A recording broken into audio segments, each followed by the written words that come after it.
Greetings everyone, welcome to the channel. My name is Vorm, and today I'm going to be talking about Sky Team from Scorpion Mask.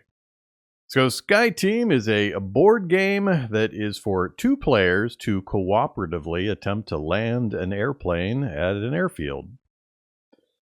Each player will take one of the two possible roles. One will be the pilot and will be in control of the blue dice and the blue spaces that are in the cockpit. The other player will be the co-pilot with the orange dice and will be responsible for the orange elements of the cockpit. There are three spaces at the bottom that are both blue and orange that either player can use anytime they want to place a die. This represents brewing up some coffee to improve concentration. Each unit of coffee, as you note here on the board, will allow them to adjust a die one position up or down. Now during play, what's going to happen is the players will start with a strategizing phase where they can discuss what's going on with the landing of the aircraft, give some general guidance with each other regarding what they think we should be focused on and such, but they're not allowed to specifically discuss die rolls or numbers in particular. Then they each roll their set of dice behind their protective player aid shields. It is important that they keep the dice separate so that the other player cannot see them. It's an important element of the gameplay. Once the dice have been rolled and the dice placement phase begins, the rules say that they're not allowed to speak during that period of time, other than rules clarifications as needed.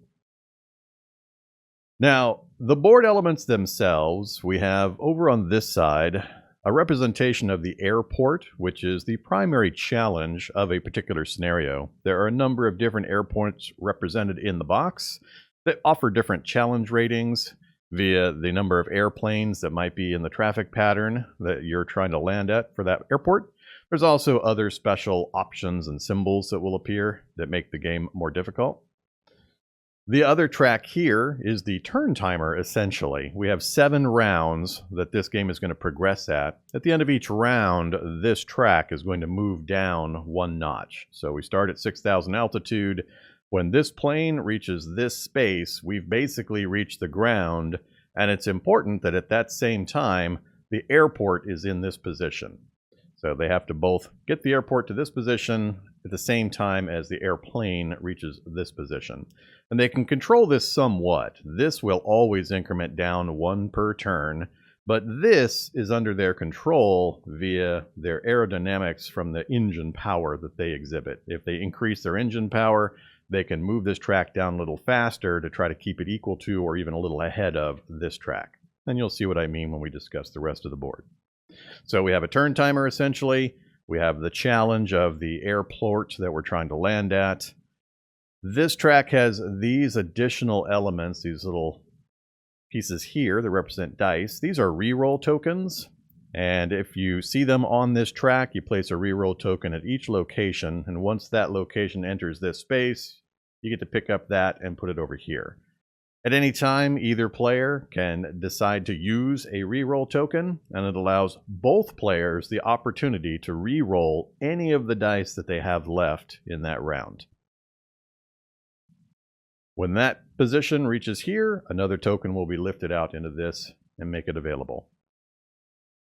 Okay, so we move on to the cockpit display itself. I'm just going to kind of start at the top and work my way down, but a couple of important things to note. It is color-coded, so if it's a solid color, only the person in charge of that color is allowed to place a die in that location. So all the blue spaces, only the pilot can do. All of the solid orange spaces, only the co-pilot can do. They're going to roll dice, and we have some dice rolls listing here for each side. And then they're going to make decisions on where to place the dice on the board. Now, in addition to the color coding, there are numbers on many of the spaces. If there are numbers, that means that there's both a color requirement for that space and only an appropriate number can be placed in that space. So for example, we have here 3 landing gear spaces. Only a 1 or 2 can be placed in that space, only a 3 or 4 here, and only a 5 or 6 in that space. Now, there are no other restrictions here. These can be done in any order that the pilot chooses to play dice into these positions. That same thing is not true for all of the locations. As an example, the co-pilot controls these 4 flat positions. Again, we have number restrictions, but there's also these white arrows showing that indicates you have to do these in sequence. No white arrows here. These can be done in any order, but this means you have to do a 1 and a 2, then a 2 or a 3, followed by a 4 or 5, followed by a 5 or 6. Must do them in order.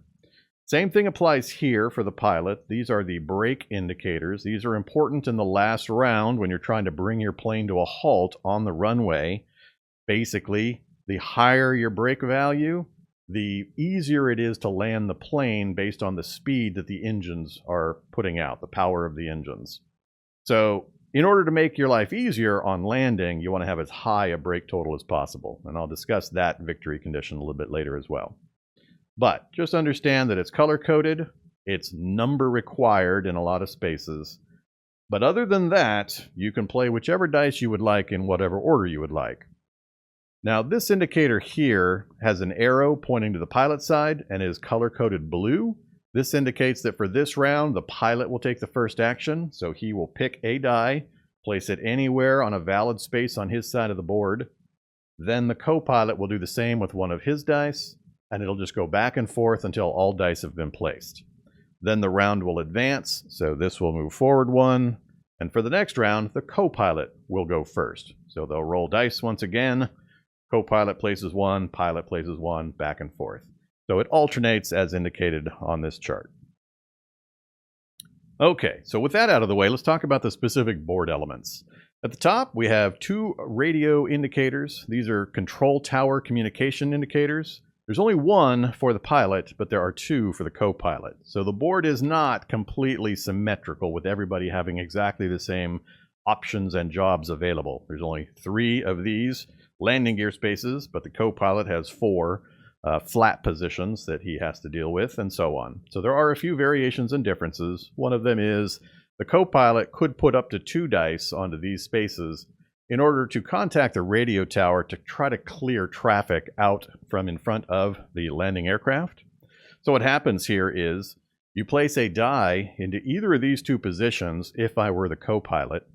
And once the die has been placed, what you do is you count the number of spaces here, and whatever space you land on, a plane is removed from that location. So with a 5 placed in that position, 1, 2, 3, 4, 5, this plane would be removed and would no longer be in our path for our landing attempt. So we have these planes that we have to clear out of our path as one of our victory conditions. So we're going to be doing this action a fair amount, and it's necessary for us to place the right number into these positions in order to actually get the right location to be able to clear the planes away. So 2 for the co-pilot, 1 for the pilot. Next, let's talk about these 2 indicators. These are the axis indicators. The plane will always start at a nice even horizontal axis. And what will happen is these 4 positions, 2 each for the axis and 2 each for the engines, are required to always have a die in them by the end of a round. You can never not have these occupied. If you ever notice that you have not occupied one of those 4 spaces later in the round, then you've immediately lost the game.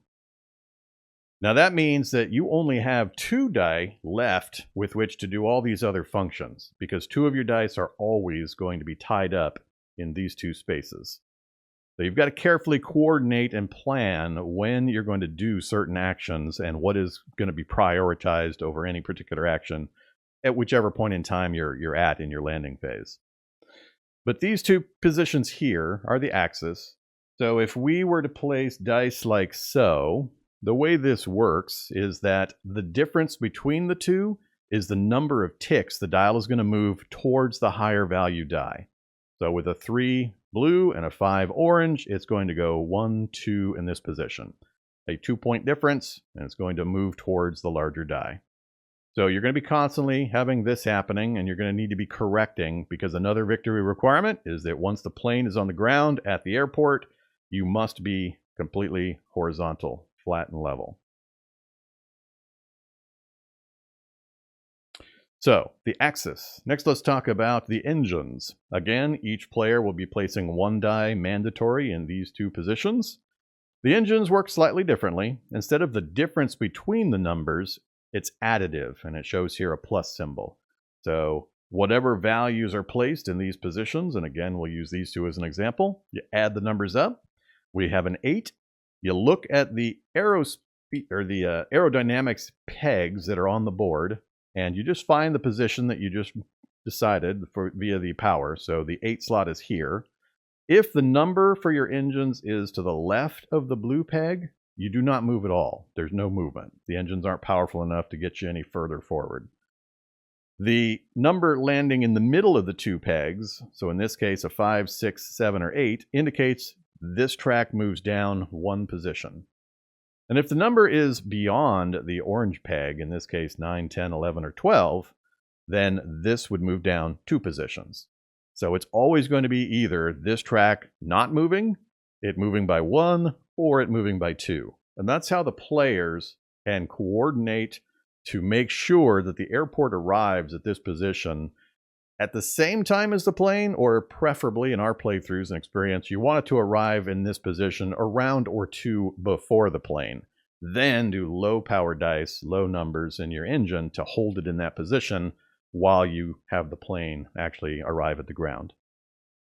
So that's how that works. This and this are, you decide, you find the number in between. If they're the exact same number, then there's no shifting of the axis. And these are additive. Just add them up, check the pegs, and that determines how fast you're approaching the airport. Okay, below that, we have the braking indicator. Now, the pilot controls the placement of this. He has to play them in order. He has to play a 2, followed by a 4, followed by a 6. Each time he does, he flips this over to show that it has been activated, and there will be a die there when he places it. Whoops. We'll put a 2 there, so it's proper. So he plays a 2, he flips this switch to indicate a green light. So the first stage of the brake has been engaged, and that moves forward. And you can do the same thing with the 4 and the 6. Just has to be done in order, and you just flip the lights each time. This is the brake power. On the final phase of the game, when hopefully the plane is here, the airport is here, instead of checking engine power against the aerodynamics dial, you check it against the strength of the brakes. And the power of the engines needs to be below the strength of the brakes in order for the plane to come to a safe halt on the runway.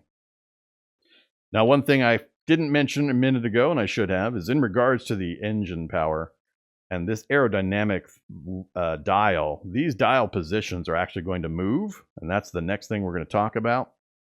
So currently, we have a peg in that position and a peg in this position. Each time the pilot activates one of the landing gear, it's going to increase the drag that the plane has to fight through, and it's going to cause this dial to move forward. So we can see here, anytime you do one of these, this peg moves this direction, which makes it harder to actually adjust the engine speed in such a way to control the speed of the aircraft. The same thing is true for this side, for the flaps. The flaps, though, increase the lift capability, and it's going to move this orange peg to the right. So 1, 2, 3, this thing will go from this position, 1, 2, 3, by the time you're done. And once all the flaps have been engaged, this will go 1, 2, 3, 4. And you'll only then have 2 opportunities to change the position of the plane. It'll either be 0 if you're on this side of the blue, or it'll be a 1-space movement with the rest of the numbers, because you can't go beyond that. So just understand this is a very important part of landing safely, is what this effect is going to be. Because now we've got numbers 2 through 6 where we're going to be below the peg, and this is not going to move at all. So you can hold the position. So that makes it easier to keep this airport in that position right there. Because if this ever has to move and the airport is already here, then you're going to crash because the airport is no longer underneath you. And then the same thing with this. If this airplane is here and a turn sequence happens, the end of a turn, then again, it goes off the board and you have lost. Okay. So that is the engines, that's the landing gear, that's the flaps. And then we've got this bottom section that we briefly talked about earlier. Anybody can place a die here. It doesn't matter what value or what color. Just placing a die here says you're going to brew up some coffee. You just place a token here indicating that it's available. And at any time during your turn, you can decide with your dice that you have about the place. For example, if you had a 1, but you desperately needed it to be a 3, you could say, I'm going to drink 2 coffee. I'm going to modify the die from a 1 to a 3, and then I'm going to place it appropriately. And this can be done over and over again. So you can use them, you can rebrew new coffee, use them, rebrew new coffee. It's a great way of mitigating the dice rolling a bit. And then there's the reroll option where either player at any time can decide they're going to take the reroll. Both players at that time can then elect to reroll any of the dice that they wish. They can do 1 die, they can do all 4 dice, they can choose any combination they would like to reroll right at that point. So we've talked a fair bit about how to lose the game. These include things I've discussed, like the either track going off the bottom of the board will cause you to lose. There's an airplane at this position. When you're supposed to move that track down, then the airplane will cause you to lose. If your wing positions, your axis ever tilts too far one side or the other, you can lose. If your brake strength is not equal to the task of the engine power you've applied on the final turn, again, you can lose. And there's probably a couple of more I'm forgetting. But let's talk for a moment about what you need to do to win. There's a very specific set of checks that you need to do to verify your victory. So first up is positioning of the 2 tracks. You have to have the airplane in this position and the airfield or airport here as well. So if you've done that, then you check the rest of the board state. And the player aids actually give a breakdown here of the steps that you need. A little tougher to see there, but on the final turn for landing, at the end of this round, you win if there are no airplane tokens on the approach track. All your flaps and landing gear switches show the green lights. So that is, these 3 have to all be green light, as well as these 4 have to all be green light. As well as your airplane's axis is completely horizontal, so you have to be dead center with horizontal axis. And then finally, your speed is less than your brakes when you placed your engine dice. So you check whatever the strength of your engines. Hopefully they're low numbers, like so.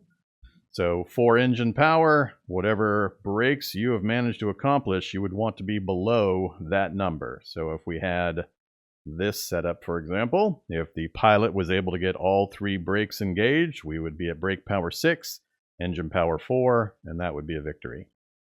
Then congratulations, the passengers burst into applause. You have landed smoothly and you have won. So, very specific set of circumstances. Only one way to win that involves a lot of juggling of dice and circumstances and careful timing, as well as a pretty good amount of cooperation, non-verbal cooperation with your co-op partner. So that's it in a nutshell. That is basically how things work. Now, there's a lot of variability in the gameplay via different tracks, different airports you can land at, and there's secondary components that I might show later in the video that show some of the variability that's on offer. But it's a really excellent cooperative experience because there's surprisingly large amount of strategy involved in what dice you place, when you place them, and the values you choose. Now, sometimes you're going to get weird die rolls where you get 4 6s and there's not a lot of choice. But just by placing a particular number out into a particular location will kind of clue your teammate in to what's going on with the dice you have behind your screen. And we found in our playthroughs that there's a surprising amount of information and knowledge that can be passed along. As a strategy tip, I'd like to note that the axis is very, very important early, and you want to normally place a 3 into that position, and in my opinion, for best results, because it's a game ender instantly if you hit the X's. A 3 has got the most likelihood of not getting you killed when your friend who doesn't directly control all of his dice only has 6s. A 3-point shift is still going to kill you, but the likelihood he only has 6s is low. So there's interesting variations in what the preferred numbers are between the axis with its dictating the difference between the dice versus the additive nature here and what particular position you have these pegs in from your various flaps and landing gear. So it makes for some interesting decision space. options that you've got to deal with, especially if the dice do go crazy on you and give you all low dice or all high dice, and figuring out how to survive those situations, whether you should agonize over taking away some of the coffee you've brewed or using one of your precious reroll options. Makes for an interesting, intense time. And the last couple of turns, I'll say, is where you really start to sweat. So the early turns, you've kind of got some freedom, especially on this particular map, to make some decisions and make some mistakes, but still recover from it as you learn. But the last turn or two, that's where the screws really get tightened and you start running out of options quickly. So just be prepared for that. All right, so with that out of the way, that pretty much introduces Sky Team and gives an explanation of the board elements and what's going to be going on and the various rules.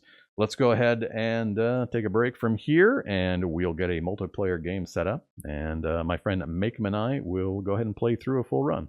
Okay, welcome everybody. Vorm here with my friend Makkum. He is over there. He'll be playing the blue dice with the pilot position.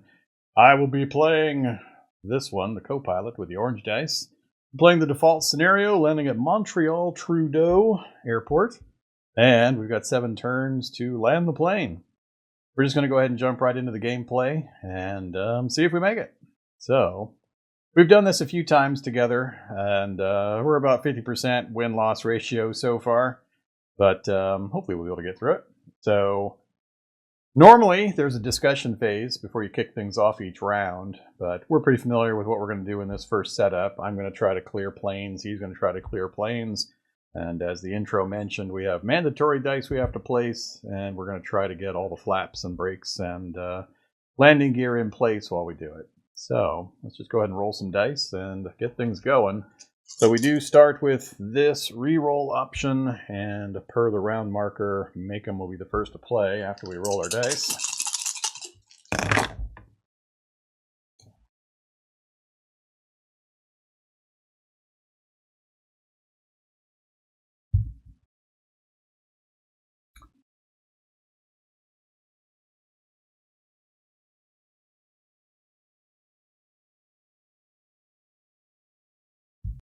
Per the rules, we're not supposed to be talking during the dice placement phase, but, you know, that's kind of boring.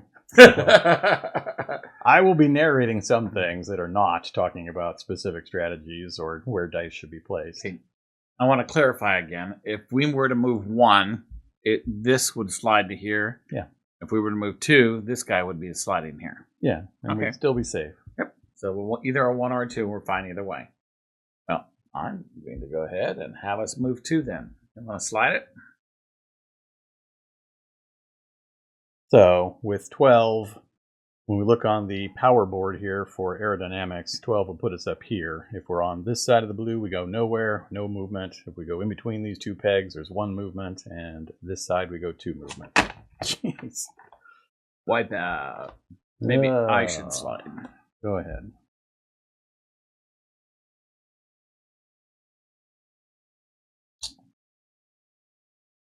Okay. All right, so my second placement.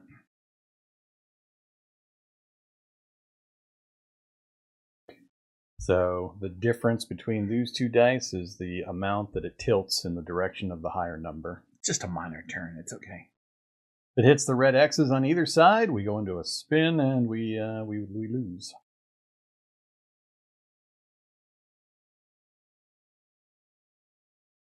And clear the plane. 4. I will also clear plane.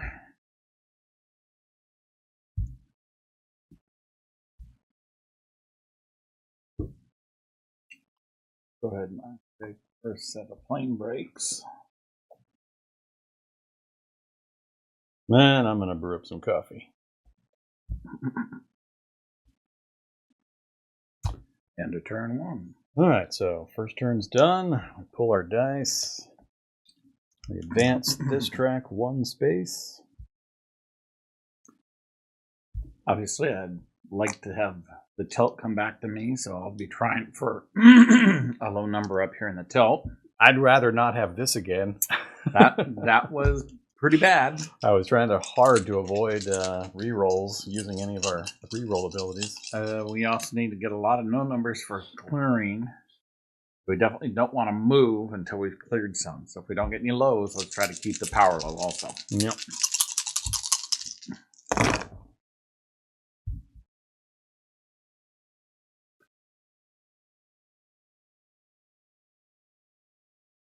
All right, in this round, orange arrow points to me. I'm the first one to play.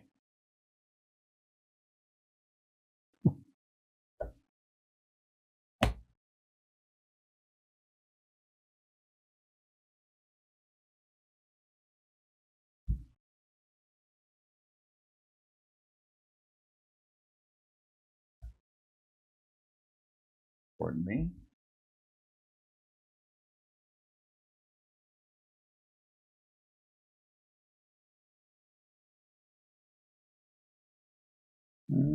Interesting.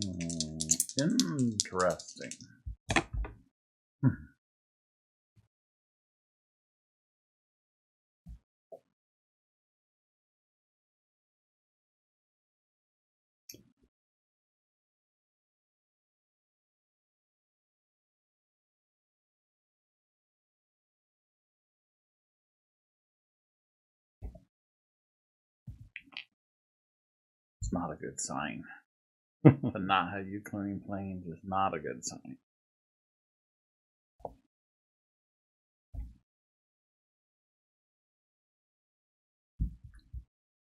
All right. You had a terrible dice roll again? 6, 5, 4, 1. Whew. Keep rolling mostly high. Oh, we do okay. I'm going to be trying to put in some landing gear. That's where I need to go. I got my brakes doing well. Yeah. We've got to clear. We need some 1s and 2s badly. So right now we need to look at not moving forward. Very low dice. Preferably. All right.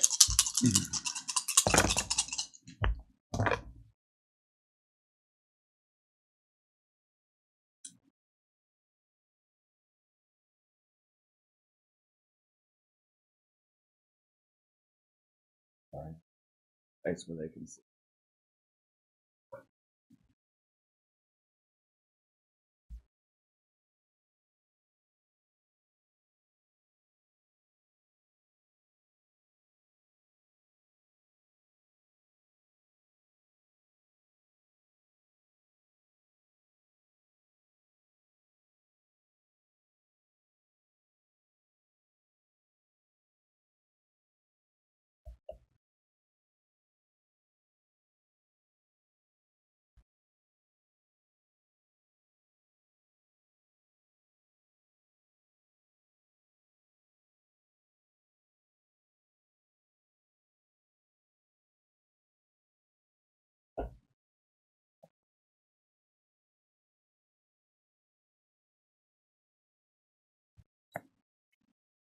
Put a landing gear.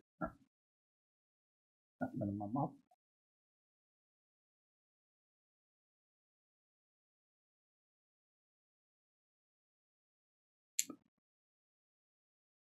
And I have a must do open, so I have to put my last dice here. 5 will keep us below, so we're not going to move at all.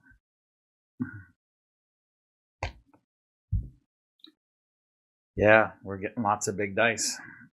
Okay. I've had, 4 rolls, and I've had all 6s, 5s, 4s. I think I would have than re-rolled that one had the re-roll been available. A single 3 and a single 1 is all I've had so Well, far. I'm going to hope for some 2s, and I'm going to be burning coffee to try and clear those, so we've got to clear that runway. Slide us down.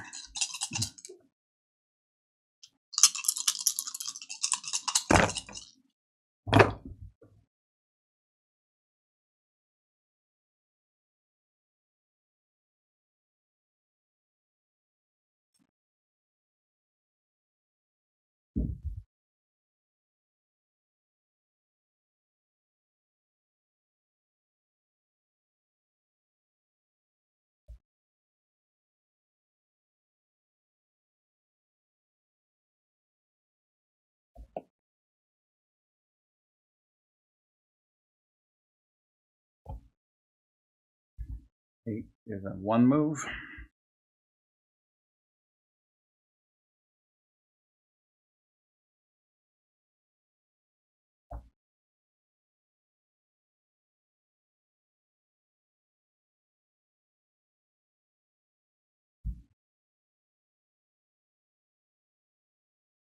Oh, I'm thinking that one.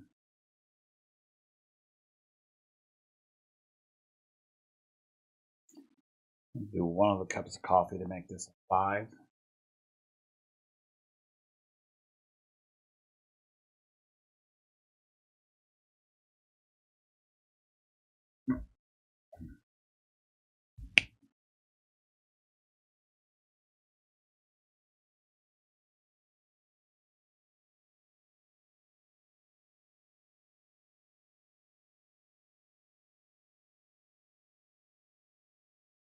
Got a lot of flaps that need to get moved.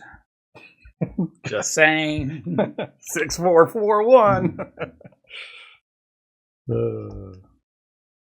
I'd love to clear that last plane, and then so that we can. You got to slide us down one again.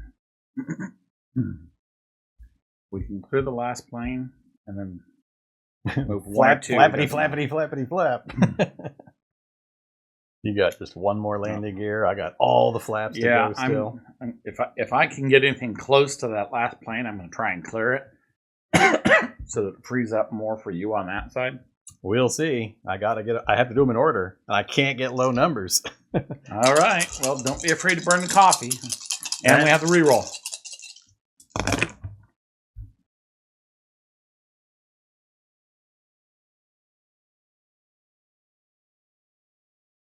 Blues first. Go ahead and clear the last plane.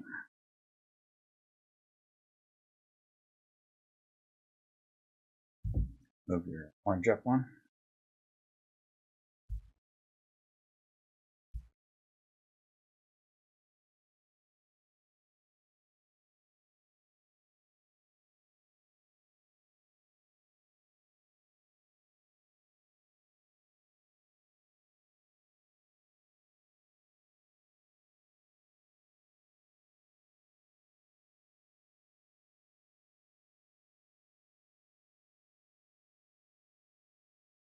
The 3 gets us neutral.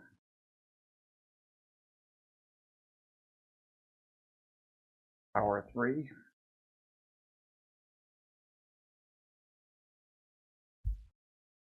Eight will move us forward 1.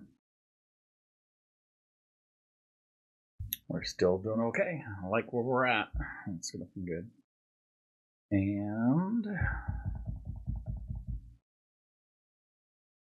that gives me the 3 to do my last landing gear. Oops, not that one. Landing gear.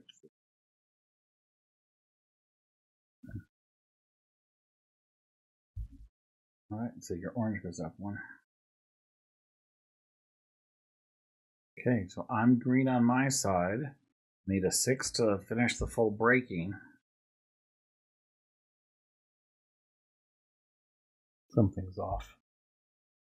I've got 2 more to do, but there's only 1 more position. Oh. I start here. 1, 2, 3. So I'm gonna start You're here. 1 too far forward. 3. I'm too far forward. Okay, and you moved 2 twice. Okay. All right, that's it. Pretty good round. Yeah. Decent mix of dice. 1, 2, 3, 3. I got all lows. I was happy. Finally got a mix. There were a couple of low numbers. So we're clear of planes. I'm green. I need a 6 to get the last power done. So I need 4, 5, 5, 6. Yep. So that's pretty much it. We do need to move forward 1 more. Yep. So we need an 8 or a 9. I need a big power, level flight, and then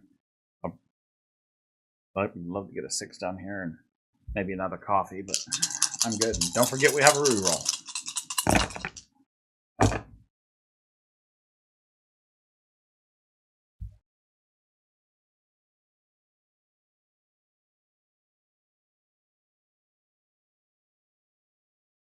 Did we move? I don't think we did.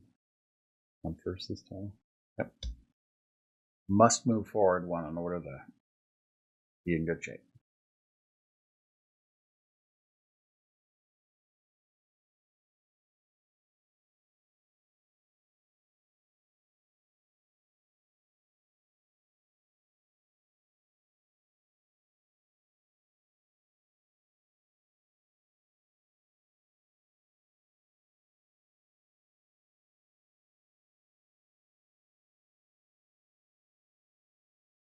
Coffee.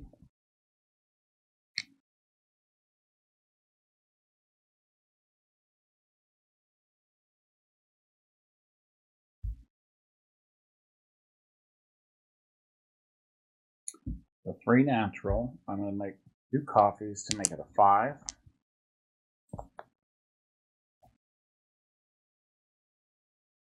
That gives us an 8. That's a move forward 1. Runway is where it needs to be.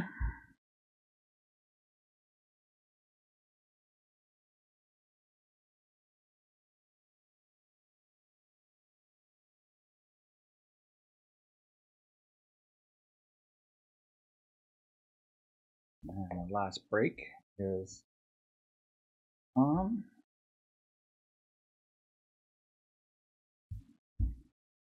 That was a very good round. All right, last turn of the game. Just to point out for the audience, we are over the airport. The plane is at the right altitude to land. We basically have to land this turn because next turn it'll move again and we'll crash. So the only thing left for us to accomplish is I have to get a 5 or 6 to flip on the last flap. We've got the brakes at max. We've got all of the landing gear down. And we are currently level. So we have to stay level, grow this, and then keep our speed below the brake value. So we want to go as low as possible on the engines while still giving me the opportunity to do this thing, which shouldn't be a problem because it's low a high here, number. high there. And that's pretty much it. If we can accomplish all that, then we'll have successfully landed the plane. And it's going to give me 2 dice to go down here. So we still have 1 full re-roll of the dice. Either one of us can call to use it, and we can choose any dice to re-roll between the 2 of us. I'm completely green and break, so that's yours in the event that you ain't got a 5 or a 6. All right. A 4, 5, or 6. Because got to get that. Well, even a 3 then, because that would be 4, 5. Yes, that'll give me to 5. So at the same time, we would love to keep that so that we can counter set in the middle. Let's see what happens. Here we go. I bet mine is funnier than yours. Hold on, get them set. The audience is going to laugh. I'm calling the reroll. And I would be fine with that. I don't care if you're fine with it or not, because what my 4 1s got you beat, I'm sure. 4, 5, 4, 5. You got sissy numbers compared to me. 4 1s. You were totally screwed with that. So. Yeah, we are guaranteed crash with 4 1s. So there's your reroll. So I'm rerolling everything. I need a 1 and a 6. That's what I need. Yeah. And I'll reroll everything too. All right. And you're up first this time. 4 1s. The regulars of the channel know that that's just the thing that happens to Vormatrax whenever he plays roll dice games. All right, so I need to do that. We need straight and level. That's step 1. We're now even on our axis. Now I'm going to go ahead and give you an extra coffee should you need to modify for your 6. So 5, 6 does it, so you don't need anything. All right, so you're green board. I'm green board. Green brakes. We're there. The only thing left in the way is power. Low power numbers. So we got to stay under. We need a 6 or less.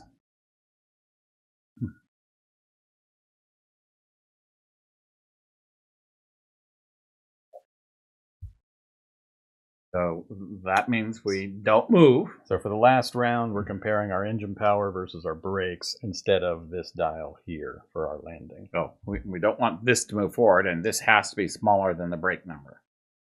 So we have a 6 or less, so we're good with that. And for flight level, I mean, at this point it's just coffee. Same thing. Nothing to spend points on. We've got our mandatories. I'm green. You're green. We're flat. We're below the braking, and that's a successful flight. All right. So there you go. That is a successful landing of the aircraft in Sky Team.